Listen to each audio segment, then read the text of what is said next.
Olá, leitores ávidos, tímidos e apaixonados por livros. Sejam muito bem-vindos de volta ao meu canal. E eu queria só adiantar logo, minha voz não tá muito boa hoje, mas mesmo assim eu vou gravar. E ele é um capítulo curtinho também, para depois vir uma sequência de capítulos longos, né? Para quem ainda não me conhece, meu nome é Renata, eu sou autora de mais de 10 livros publicados na Amazon sobre o pseudônimo Violet Bayesian Flower, que é o mesmo nome aqui do canal.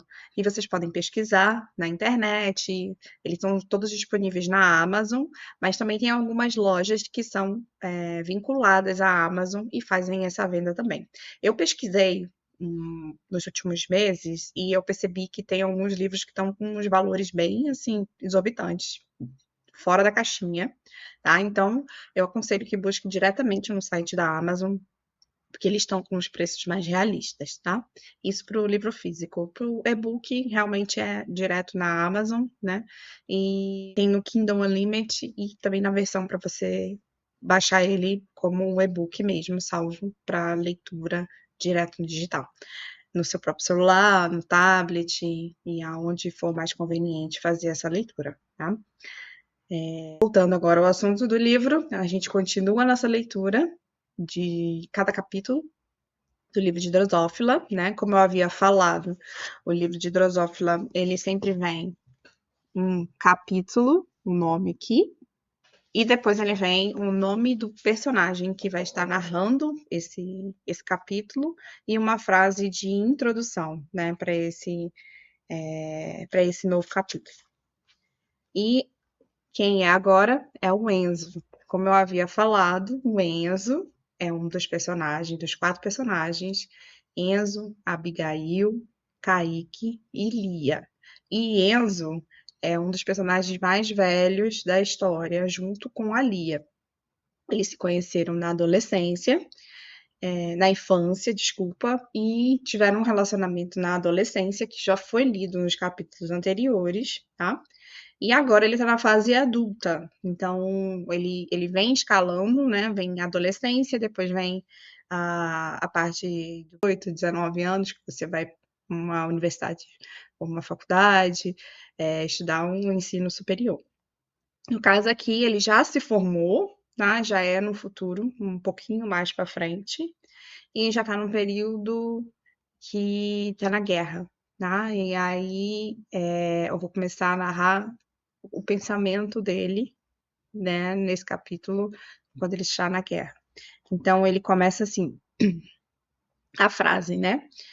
Uma marca, um vestígio, uma história. Comportamental é o nome do capítulo. Existem 2 formas de paz, uma utópica e uma real. A primeira acreditava que, se as pessoas fossem pacíficas, não existiriam conflitos inconciliáveis, de qualquer natureza. Contudo, teriam que ser todas as pessoas com o mesmo pensamento de paz.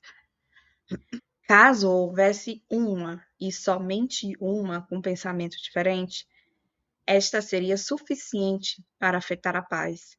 Seria uma espécie de equilíbrio com a ausência de forças. Já a segunda, e mais realista, a paz aconteceria pelo equilíbrio entre forças. Como o ditado popular dizia, não vou na sua casa para você não vir na minha. Havia forças contrárias, mas estas somadas se anulavam, e assim a paz era mantida. Estava claro que o nosso país não tinha força suficiente para negar uma participação na guerra, ou mesmo bater de frente de forma igualitária contra as grandes potências armamentistas.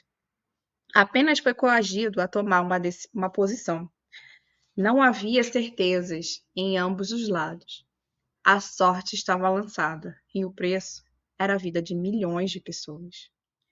Aqui, aqui, ouviu o chamado em meio aos sons de tiros de metralhadora e eventuais explosões de granada. Apesar de ter passado quase um século, as guerras ainda produziam traumas e mortes sangrentas, como mutações e mortes por esmagamento, a exemplo de vítimas em destroços de edifícios demolidos. E naquele momento, o som vinha de alguém em cima dos escombros. Era uma mulher e ela estava agitando os braços no ar enquanto gritava: Aqui, médico! Tem alguém aqui embaixo! Isso era suficiente para rapidamente eu sentar e esperar pela morte dela. Como poderia ser mais imbecil do que isso? Sorri comigo mesmo. Ela estava se expondo para chamar socorro médico, que era impossível de ser realizado naquele momento, antes ela do que eu. E sim, sou um médico formado. E não, não seria mais um imbecil a morrer por uma causa na qual eu não acreditava.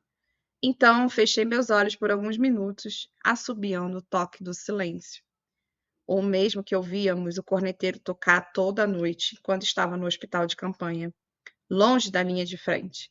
Era tudo que eu estava disposto a fazer por aquela situação e naquelas circunstâncias. Não foi por medo de morrer, mas por vergonha de agir assim como ela, por falta de inteligência. Aqui foram as últimas palavras que eu ouvi dela. Mais uma vez havia fechado meus olhos, suspirado e pensado. Só mais 6 meses e eu poderia retornar para casa. Minha cidade, minha casa, meu hospital. Antes de estourar a guerra e sermos convocados, meu irmão e eu havíamos construído um hospital em Uibaí, referência no tratamento de idosos na região.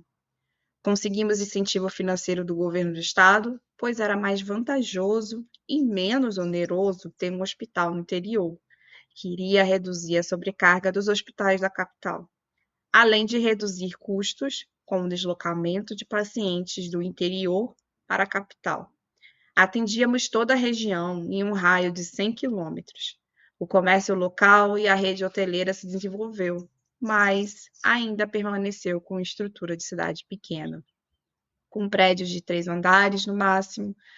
Podia me imaginar andando pelas ruas da cidade vazia, no horário de pico de calor, do meio-dia até as 2 horas da tarde.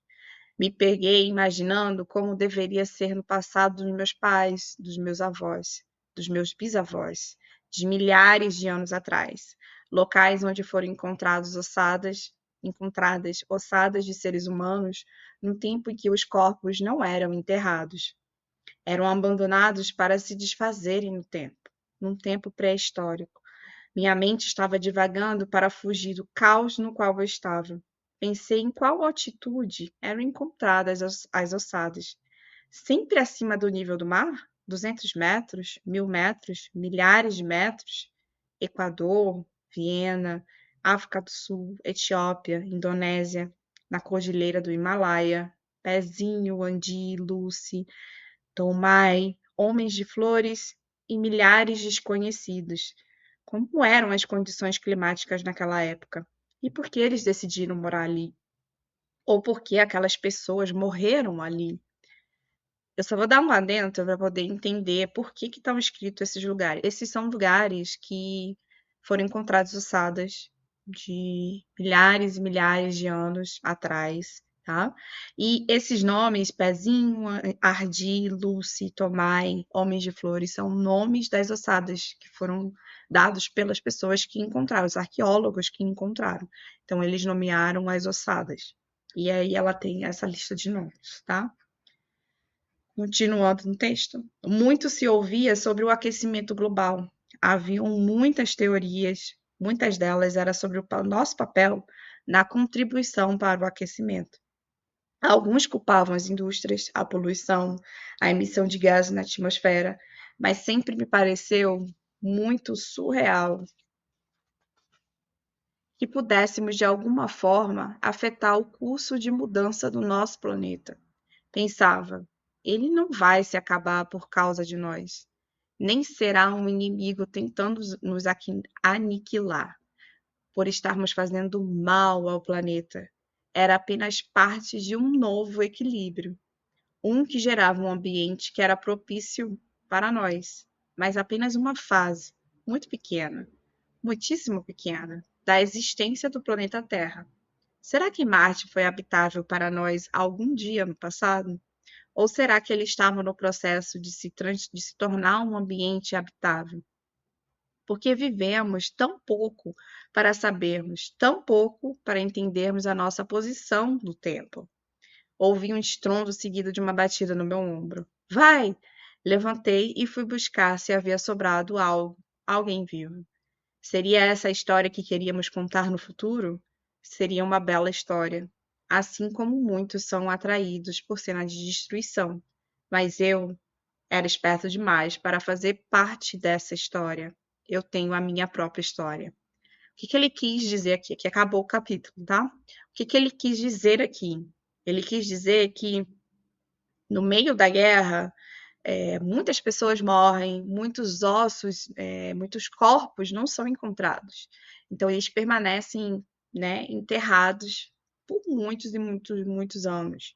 E aí ele pensando isso durante as guerras, né? As pessoas não voltam para resgatar os corpos enterrados muito profundamente por um destroço de prédio, né, de edifício. Eles limpam e constroem por cima. E o que acontece no futuro? As pessoas encontram essas ossadas. E aí ele queria fazer parte, ele quer fazer parte da história, não com as suas ossadas enterradas, deu entender agora, mais ou menos? Por isso que ele volta no pensamento de milhares e milhares de anos atrás. Então, ele segue aqui. Seria essa história que queremos contar no futuro? De que a gente teve uma guerra e as pessoas foram enterradas, vivas, né? Que depois morreram, ó, né? Embaixo dos escombros. E foram encontradas e as histórias são contadas no futuro. Então, ele fica questionando, será que essa história que queremos contar no futuro seria uma bela história? Ele está sendo irônico, ele é muito irônico, né? O Enzo. Assim como muitos são atraídos por cenas de destruição, que isso é outra crítica. A gente sempre, se você for perceber na internet, nos shorts, naqueles videozinhos curtos, né, que aparecem nas mídias sociais, eu não vou citar o nome das mídias sociais, mas normalmente as cenas de catástrofe, elas são muito visualizadas. Um acidente, alguém sendo atacado por um animal, um zoológico, isso são cenas que as pessoas, mesmo odiando, elas são atraídas para isso, elas querem ver, elas têm curiosidade. E eu, como ele disse, não sou eu, tá? É o Enzo. E quando ele fala, e eu sou esperto demais para fazer parte dessa história, porque ele não quer ser enterrado e nem ser descoberto. Ele não quer ser um agente passivo nessa história, ele quer ser um agente ativo. Então, ele fala, eu tenho a minha própria história. Tá? Então, é esse mais ou menos o pensamento do Enzo. Tá? E aí, tem outra parte aqui que eu acho que também deve ter chocado um pouco quando ele é médico, e mesmo assim, no meio da guerra, ele não vai para poder salvar, ele não é um herói igual todos os outros livros mais comumente tratam como um herói. Tá? E ele não vai arriscar a vida dele para salvar outra pessoa. Ele é uma versão mesmo do que é ensinado hoje em dia, do pensamento individual, individualista. Eu preciso ser feliz e não importa o que os outros pensam, não importa muito a coletividade, né? Ele tem mais esse pensamento, mas ele é um pensamento mais extremista, né? E aí ele acaba causando esse desconforto, tá? E para finalizar, esse foi a leitura do capítulo 7. A leitura, a partir daí, ela vai começar a ficar mais densa, então eu vou ter que fazer algumas pausas para poder explicar, para entender o contexto, né? Porque são vídeos quebrados em capítulos diferentes, e a não ser que a pessoa leia numa continuidade, ela vai acabar perdendo meio um pouco do fio da meada, né? Leia, desculpa, assista, né, os vídeos em continuidade, ela vai acabar perdendo um pouco do fio da meada. Então, eu vou estar sempre fazendo alguns comentários no meio para não perder a história, né? O contexto da história. E tem muita coisa também mais para frente que é mais científico, e aí eu vou estar explicando qual foi a lógica que foi utilizada para a construção daquele raciocínio e entendimento, como foi feita essa construção científica de cada um dos personagens, tá? Porque ele também tem a parte psicológica e tem a parte científica que é tratada porque é um livro de ficção científica, certo? Então é isso. Até a próxima. Não deixem de curtir, comentar. Isso ajuda demais na divulgação do livro, tá? Eu tô muito feliz porque tá aumentando o número de visualizações e eu quero muito saber o que vocês estão achando do livro, mesmo que seja só uma coisa, me senti desconfortável, eu não gostei muito dessa parte, porque é exatamente essa a intenção do livro, ele é provocar, ele é mexer com o leitor. Se ele é um livro que passa batido e não agrega em nada, não faz você perguntar, não faz você sentir raiva, amor, revolta, ele não é um livro que te tocou. E essa não é a ideia dos autores, certo? Então, eu gostaria muito de agradecer e pedir mais uma vez que continue comentando. Muito obrigada por assistir mais um vídeo aqui do canal e segunda-feira tem a leitura de mais um capítulo. Até lá. Tchau, tchau.